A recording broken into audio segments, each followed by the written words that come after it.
Vamos a aprender.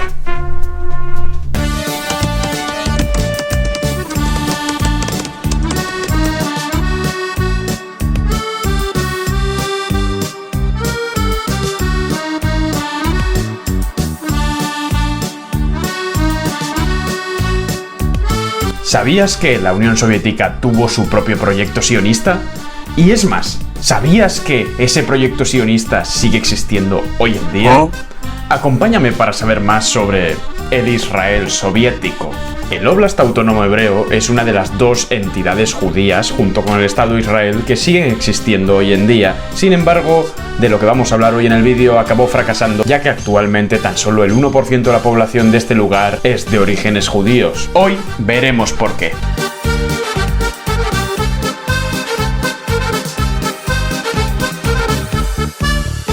Ubicado en el lejano oriente ruso, cerca de la frontera con China, se encuentra el Óblast Autónomo Hebreo, una región con una historia y características únicas. Fundado en 1934, este territorio es el único óblast autónomo en Rusia designado específicamente para los judíos. El Óblast Autónomo Hebreo se extiende sobre una superficie de aproximadamente 36.000 km². Su capital es Birobidzhan, situada a orillas del río Vira. Esta región está caracterizada por sus vastos bosques de taiga, ríos caudalosos y una biodiversidad impresionante que incluye osos, tigres siberianos y una rica avifauna. Su población es de unos 188.000 habitantes, siendo, como ya se ha comentado, menos del 1% de origen judío. La historia del Óblast Autónomo Hebreo es fascinante y está llena de desafíos, pero no es una historia exenta de polémica. ¿Acaso las intenciones de enviar a los judíos soviéticos a una región tan inhóspita como Siberia eran buenas o por el contrario no lo eran? Se sabe que entre los siglos XVIII y XIX unos pocos judíos llegaron a la zona por accidente. La mayoría de los judíos que habitaban Siberia habían huido de los frecuentes pogromos que se llevaban a cabo en la Rusia occidental. Para 1875 se estima que tan solo había unas pocas docenas de judíos en el extremo oriental, pero sin tener en cuenta los que habitaban ilegalmente la zona. Para la década de 1880, la población hebrea en la ya deshabitada cuenca del río Amur aumentó al 2%, dándose más pogromos y otras actitudes antisemitas como respuesta. El antisemitismo en el antiguo imperio ruso estaba tan extendido que de hecho la palabra pogromo procede del ruso. De hecho, esta significa destrucción o devastación y se originó en los años 1880 en el propio imperio, a pesar de que estas actitudes antisemitas ya eran muy comunes no solo en Rusia, sino en toda Europa desde prácticamente siempre.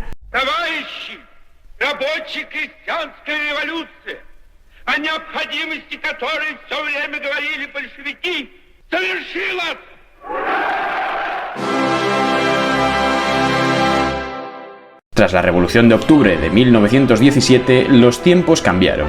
Previamente, durante el Imperio, había existido una zona de asentamiento donde se permitía a los judíos vivir. Ante la abolición de la zona de asentamiento, el pueblo judío se expandió a otras tierras del antiguo Imperio. Para los bolcheviques, la solución del problema judío que había supuesto durante tanto tiempo un quebradero de cabeza para la nación pasaba por sovietizar a los hebreos, es decir, introducirlos en los trabajos físicos en detrimento de las profesiones burguesas que tanto les habían caracterizado. Para buscar una solución a la religión judía que iba en contra del ateísmo soviético y al sionismo que iba en contra de la visión soviética del nacionalismo, Lenin en 1919 ya planteó la idea de crear una entidad soviética judía y así crear una especie de Israel soviético, ya que el movimiento sionista estaba empezando a sonar con fuerza en aquellos instantes por el mundo. La idea de esta región autónoma empezó a tener lugar en Crimea, pero los choques con la población autóctona originaron nuevos pogromos. Es así como en 1929, ya con Stalin en el poder, se propone una nueva alternativa en el lugar en el que hoy en día se sitúa el Óblast Autónomo Hebreo. Fomentar que los judíos soviéticos se desplazasen hacia el extremo oriente tenía una serie de motivaciones, además de lo ya comentado. Una de ellas era buscar trabajo para miles de familias hebreas que lo habían perdido con la implementación del socialismo y la nueva política económica. Además, de esta forma se solucionarían conflictos históricos que habían tenido los judíos con otros los pueblos en la Rusia occidental, como por ejemplo las fricciones que había habido con rusos étnicos o ucranianos. Además, Stalin tenía un plan para poblar la frontera con China, prácticamente despoblada. Así se fraguaría el control sobre una zona estratégica, consolidando definitivamente la presencia soviética. No obstante, la mayoría de gente que se asentó en el nuevo territorio hebreo no eran judíos como se había planteado inicialmente, sino rusos étnicos. A los judíos les gustaba más la idea de Crimea, territorio al cual se sentían mucho más ligados a pesar de las adversidades. Y no, ser judío nunca ha sido fácil. Independientemente de todo esto, en 1928 se acabó de fundar el por aquel entonces denominado Distrito Nacional Judío, siendo el idioma oficial el yiddish, a pesar de no hablarlo casi nadie. Recordemos que el yiddish es un idioma muy parecido al alemán, pero con caracteres hebreos. A partir de este momento, cuando miles de judíos, algunos incluso de fuera de la Unión Soviética, como los que llegaron de los kibbutz de Palestina, se empezaron a asentar en la capital, Birobidzhan. El entonces conocido distrito se convirtió en un fuerte rival para los intereses sionistas. Para los años 30, las cosas cambiaron por el contrario. En 1934, el distrito pasó a denominarse región autónoma y cada vez más judíos se fueron asentando, llegando al 16% en 1939. Tras la Segunda Guerra Mundial y el Holocausto, Stalin tuvo la idea de crear en la región autónoma un refugio para judíos y la población de estos llegó a aumentar hasta un tercio del total. Había en la capital teatros, escuelas y periódicos en yiddish. No obstante, tras la creación del Estado de Israel en 1948, el proyecto comenzó a desvanecerse. El clima en Siberia era extremo y las condiciones en general muy duras. Cada vez más judíos abandonaron la región y algunos buscaron cobijo en Israel, en especial tras la muerte de Stalin en 1953.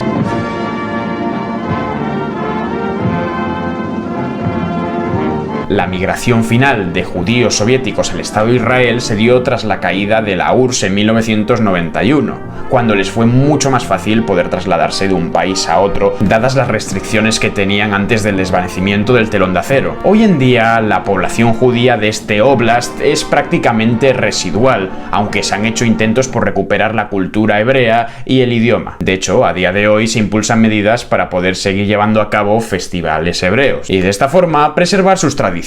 Si bien pudiera parecer que las intenciones detrás de esta patria judía soviética fueron positivas, las interpretaciones de este tema son diversas. No es sorpresa que un personaje histórico tan controvertido como Stalin haya tenido que enfrentarse a duras críticas. Si bien el Estado soviético rechazaba todo tipo de discriminación étnica o religiosa, la práctica en ocasiones solía ser distinta. No es sorpresa para nadie el pasado burgués de buena parte de los judíos, muchos de ellos banqueros o comerciantes, lo cual iba claramente en contra del espíritu revolucionario soviético. No obstante, el componente antisemita del gobierno de Stalin se acentuó al final de este. Si bien en 1948, al final del mandato stalinista, la URSS apoyó a Israel, Stalin empezó a desconfiar rápido de este estado, y las posibles lealtades duales de algunos judíos soviéticos llevaron a su posterior represión. Es célebre, por ejemplo, el complot de los médicos. Poco antes de la muerte de Stalin, diversos médicos soviéticos fueron reprimidos por supuestamente, lo cual se demostró que era falso, intentar conspirar para asesinar a varios miembros de la cúpula del Partido Comunista. Muchos de estos médicos fueron librados una vez Stalin murió. También es conocida la Noche de los Poetas asesinados en 1952. Varios intelectuales judíos soviéticos fueron asesinados por supuestamente intentar conspirar para crear un estado judío en Crimea, desde el cual hipotéticamente Estados Unidos invadiera la URSS. ¿Y a qué quiero llegar con esto? ¿Acaso esta idea bien intencionada de mandar a los judíos a la región más remota de la Unión Soviética no suena más bien a un plan para librarse de ellos? Hay diversas interpretaciones y cada uno puede hacer la que considere. Os leo en comentarios. Pero recordemos que ya Stalin reubicó por la Unión Soviética diversas minorías étnicas como si de un tablero de ajedrez se tratase. Algunos conflictos que actualmente se mantienen se deben a este tipo de movimientos étnicos. Hoy en día, la capital del Oblast, Birobidzhan, es un crisol cultural donde se mezclan las culturas principalmente rusa, que son la mayoría étnica, en parte ucranianos incluso,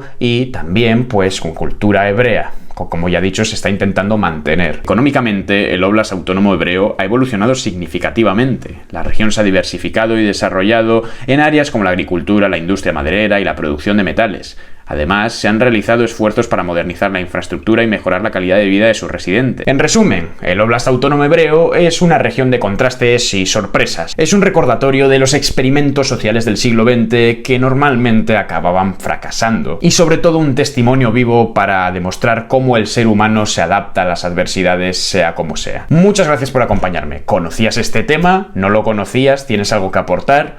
Te leo atentamente en comentarios. Desde luego es algo sorprendente y que seguramente no nos esperásemos que a día de hoy siguiese existiendo, a pesar de haber caído hace ya décadas la Unión Soviética. Rusia tiene cositas interesantes, desde luego. ¿Queréis algún vídeo más de Rusia? Escribidme. Nos vemos en otra, camaradas.